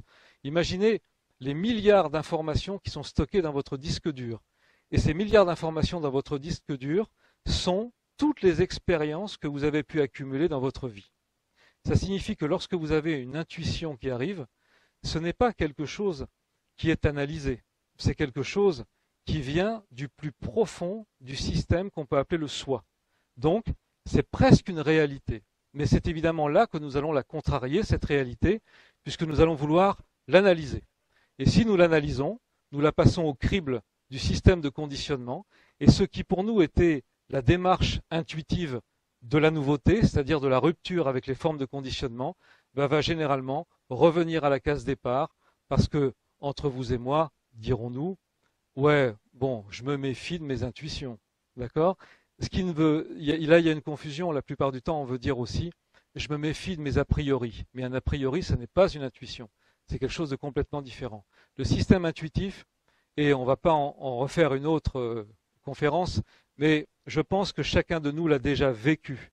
Et dans la relation qu'on va qualifier d'amoureuse, vous l'avez vécu, je l'ai vécu, nous l'avons tous vécu. Nous rencontrons quelqu'un, et puis on fait ouais super, elle, il est génial. Et puis il y a un tout petit moment, vous savez, où il y a le oulala. Vous connaissez cette bête, le oulala? Le oulala, non bien sûr pas vous, hein, forcément, pas vous, non pas vous. Mais le oulala, c'est ah oui, si on continue, il va se passer ça. La plupart du temps, il y a l'analyse qui dit ouais mais avec moi, ça va être autrement. Et puis bizarrement, quand ça commence à devenir extrêmement touchy, ténu, le oulala, il a pris toute la place. En fait, vous aviez totalement perçu ce qui allait se passer. Mais on n'est pas en train de dire qu'il ne faut pas y aller. On dit juste que si on y va, eh bien, il faut garder le petit oulala. Parce que ce oulala, en fait, c'est le système intuitif qui est en train de nous parler. Donc, il y a une capacité, en effet, à pouvoir peut-être, c'est pas sortir, mais c'est vivre avec le système de conditionnement. C'est à la fois la part intuitive, c'est à la fois la possibilité d'observer les choses dans leur intégralité, parce qu'en fait, tout est relié. Et si nous arrivons à voir ce qui est relié dans les systèmes, les différents éclairages de monsieur par exemple, on a une vision qui est un peu plus dans ce qu'on appelle la vigilance. La vigilance, ce n'est pas la peur, mais c'est notre capacité à avoir un ensemble de données. Et si on arrive à avoir un ensemble de données, on perd les notions de jugement, on perd les notions d'enfermement et on commence à avoir en nous une forme d'audace qui nous permet en effet de prendre des formes de décision. Donc, je ne sais pas si on peut se déconditionner, mais on peut peut-être vivre avec un peu plus soi-même pour aller vers quelque chose dont on n'a pas parlé, mais qui est sous-jacent bien évidemment à l'ensemble de tout ce qu'on est en train de se dire, c'est-à-dire vers une forme de liberté. Mais la liberté n'a jamais, je crois, en tout cas c'est ce que je pense, consisté à dire je fais ce que je veux, quand je veux, où je veux et avec qui je veux, mais c'est plutôt l'idée d'être débarrassé finalement de tout ce qui nous empêche de arrêter la souffrance. Voilà. Et la souffrance, la plupart du temps, eh bien, elle vient parce qu'on veut reproduire des phénomènes du passé, les notions de plaisir à tout prix qu'on veut reproduire, ces notions, etc., de plein d'autres choses, qui sont, en fin de compte, des systèmes d'enfermement qui vont nous amener à répondre aux différents conditionnements qui nous sont proposés.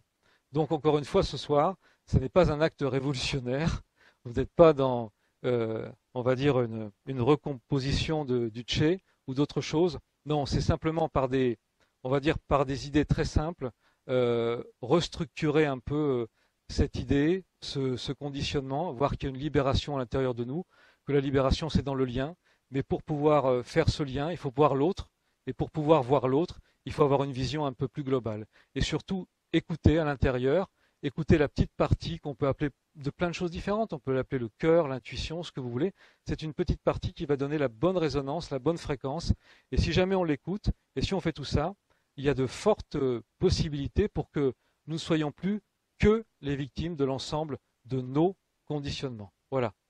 Eh bien maintenant, si vous voulez bien, vous pouvez questionner. Oui.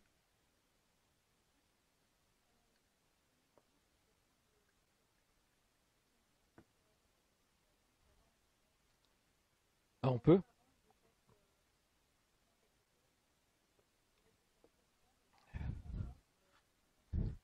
Ben, on peut, il y a une forme de saturation. Par exemple, alors, vous prenez un exemple positif. Par exemple, vous voulez faire comprendre quelque chose à un enfant. Je crois que tous les parents veulent faire comprendre quelque chose à un enfant. Mais la façon dont ils vont s'y prendre va avoir une incidence. Par exemple, il y a eu des générations et des générations, il y en a encore aujourd'hui, où lorsqu'un enfant, par exemple, avait une bonne note à l'école, où il dépassait, par exemple, une moyenne qu'il avait généralement faible, en fait, on disait, regarde, tu vois, c'est pas compliqué. Si tu avais fait gaffe là, ici, tu vois, là, mais en fait, c'est pas 14 que tu aurais eu, mais c'est 17. Et en fait, reproduit souvent, ce type de saturation va amener une information à l'enfant qui est celle qu'il n'est pas à la hauteur. Voilà. Si par exemple on interroge le parent en lui disant mais pourquoi vous faites cela, le parent va nous répondre qu'il a peur que si jamais il encourage l'enfant sur une note moyenne, l'enfant ne travaille plus assez. Et donc on va lui poser la question, on va lui dire mais en fait vous n'avez donc pas confiance dans votre enfant. Et là il va être un petit peu déstabilisé, il va dire si, mais bon, si, mais bon. Et à quoi il va parler de quoi? De sa propre histoire à lui. Voilà, de sa propre histoire. Et là on voit bien le système du conditionnement. Et nous savons, je crois aujourd'hui que une des meilleures façons, en tout cas je ne dis pas la meilleure, mais une des meilleures façons de pouvoir permettre à un enfant d'arriver à quelque chose, c'est en effet de l'encourager. Et on l'encourage, et encourager un enfant, c'est pas dire c'est bien, c'est l'amener vers sa propre compétence, c'est-à-dire reconnaître à la fois la croisée entre le travail qu'il a effectué et puis le résultat qu'il a pu avoir. Mais dès qu'on met en doute cela, eh bien en fait on va créer chez lui, à cause de la saturation, un phénomène de sidération. L'enfant est sur le chemin de l'école, il arrive, il a eu 14 en maths, il s'imagine que quand il va rentrer, il y a des pétales de rose, des trompettes, etc. Et puis là, il y a quelqu'un qui lui dit, non mais attends, regarde, t'as vu, 3 trucs là, t'aurais pu avoir 17. Et donc là, clac, il y a saturation. Donc oui, en fait, on ne le veut pas en tant que parent, d'accord.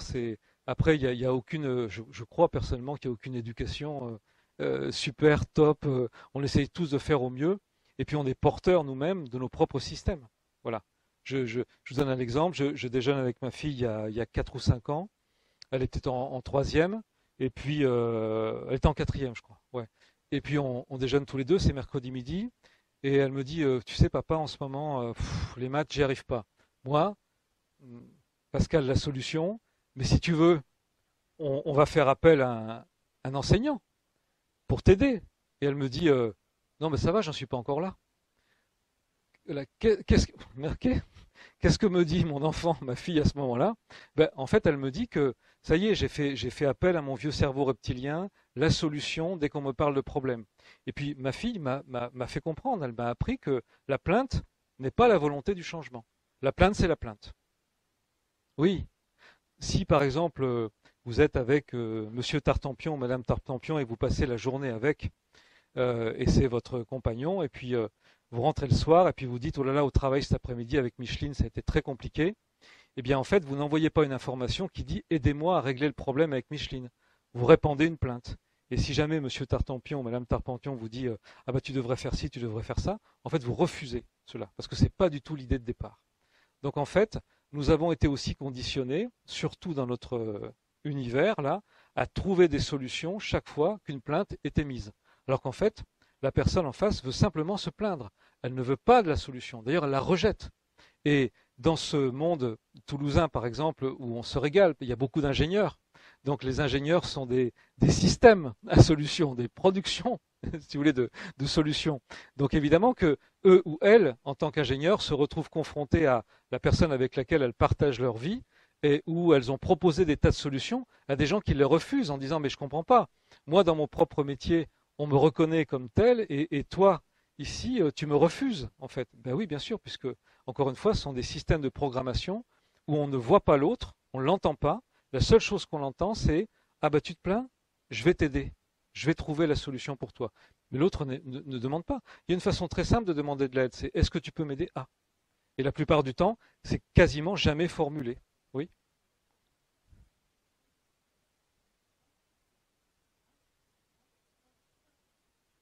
Eh ben oui, vous laissez se plaindre. Vous les quittez, vous les quittez. Ouais. Ben oui, à un moment donné, vous les quittez. Mais là, voilà, vous êtes saturé, vous êtes saturé. Voilà, merci pour la question. Ouais. D'autres, oui, oui.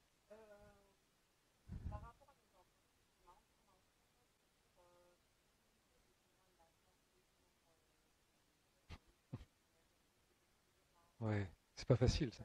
Ouais. Non, non, on peut pas tout maîtriser. Mm, mm, mm. Je pense que, d'abord, merci pour la question. Je pense qu'on est une bonne base d'expérience. Euh, je pense que nous avons eu l'expérience d'être un enfant nous-mêmes. Et l'expérience de l'enfant que nous avons été nous-mêmes, quand il est devenu adolescent puis adulte, il a repéré des formes de dysfonctionnement, enfin en tout cas il les a interprétées comme ça, de la part de nos parents, avec des phrases définitives, je ne ferai jamais comme ma mère, je ne ferai jamais comme mon père. D'accord? Ces phrases définitives ne nous protègent absolument de rien, en fait, puisque selon les spécialistes, entre 0 et 6 ou 7 ans, tout est déjà, on va dire, uniformisé à l'intérieur du système réflexe que va devenir le conditionnement qu'est notre propre relation au monde. Donc, c'est aussi avoir la vision un peu juste et lucide de ce que sont nos parents. D'accord? Alors, encore une fois, il faudrait des heures pour parler de tout ça. Mais juste un petit mot. Nos parents, ce sont des êtres qui ont pu être malheureux, euh, parfois déstabilisés, parfois malades, qui se sont rencontrés, qui nous ont fabriqués, mais ce n'est pas pour autant qu'ils sont devenus géniaux et qu'ils ont eu des bons réflexes. Donc en fait, il faut aussi qu'on regarde notre propre histoire avec une vision lucide. C'est-à-dire qu'on recrée des liens à travers tout ça et qu'on démystifie, encore une fois, avec beaucoup de prudence, qu'on démystifie avec beaucoup de bienveillance, le lien qu'on a pu avoir avec eux. Et c'est à partir de là qu'on va commencer à faire un travail sur la déconstruction, comme dirait quelqu'un, de l'éducation qu'on va faire. Les systèmes d'éducation sont souvent faits par des abstractions ou des soustractions. C'est-à-dire qu'on va éviter de répéter quelque chose qu'on a vécu. Mais encore une fois, on ne va pas forcément chercher quelque chose de novateur. On va éliminer des choses. Et donc, il nous faut aujourd'hui, comme on a des accès quand même aujourd'hui, enfin des accès en plusieurs mots, hein, on a des accès à plein de savoirs, eh bien en fait, on peut aujourd'hui aller chercher des systèmes d'information. Mais déjà, rien qu'en ayant un petit regard assez lucide sur notre propre expérience, en voyant ce qu'on est en train de refaire, parce que, qu'on le veuille ou non, dans les couples qui comptent, par exemple, pour nous, eh bien, les images vont s'interpénétrer. C'est-à-dire que, oui, il y a voilà, une compagne peut ressembler, par exemple, à une image paternelle. D'accord? Nous-mêmes, quel que soit le sexe, on peut redevenir aussi une femme, un homme que nous avons connu, c'est-à-dire le père ou la mère. Donc, on va recréer des formes sécurisantes de liens qu'on a déjà vécus. dans la petite enfance. Et comme on va recréer les formes de liens sécurisantes, on va reproduire, en fin de compte, les mêmes états. Donc, c'est là que la vigilance intervient, c'est-à-dire, il faut observer, encore une fois, mais pour observer, il faut avoir un petit peu de calme. Pour avoir un petit peu de calme, il faut penser faire du lien. Et quand on commence à vouloir faire du lien, qu'on défocalise, ben, on voit peut-être quelque chose. Je ne crois pas qu'il y ait de méthode absolue. Je pense qu'il y a des volontés d'observer. Et dans l'observation, il y a peut-être des petites lueurs qui sortent comme ça de temps en temps. Voilà.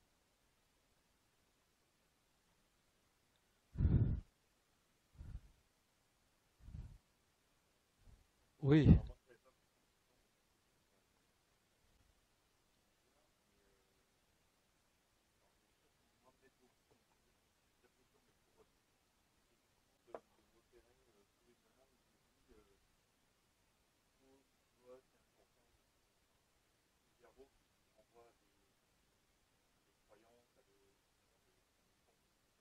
Mm.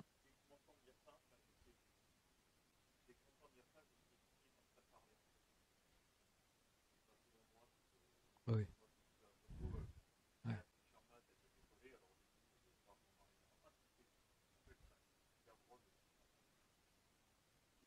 Faites gaffe, ça va passer sur YouTube, hein. Si jamais. Bon. Ouais.